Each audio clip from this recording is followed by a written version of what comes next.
3, 2, 1, action. Sketsa Johara. Assalamualaikum. Semanoi. Ya saya. Apa pasal kau ni duk panggil-panggil aku dari tadi? Aku tengah tengok cerita baik dekat dalam tu. Ni Seman. Astaghfirullahalazim. Kenapa Ji?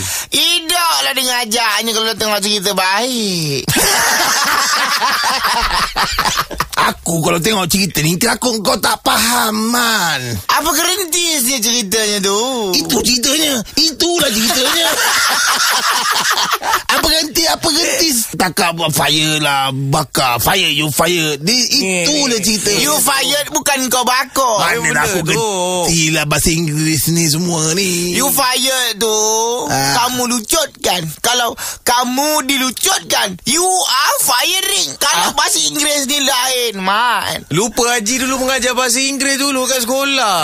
Awak wartawan News Straight Time. English Jawi pun awak boleh baca. Si Kamal ni. Apa, Man? Apa dia buat ni? Anak kamu hidup kebalik raya ni. Kenapa anak kau tak angkat kau lagi ni? Kita orang anak-anak semua dah sampai. Dah ambil kita.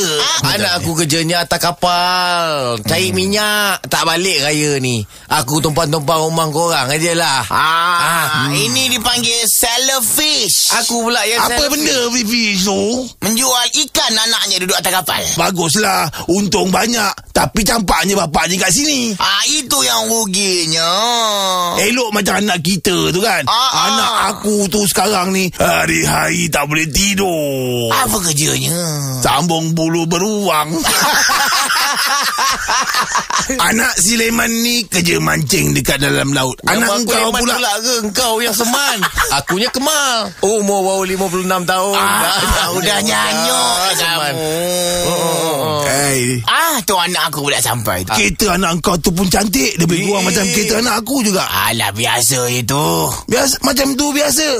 Biasa tu. Itu bos tingkat. Ada 2 tingkat. Ada corner lot. Sketsa Johara yang terbaru pada 7.5 minit pagi dan 9.5 minit pagi.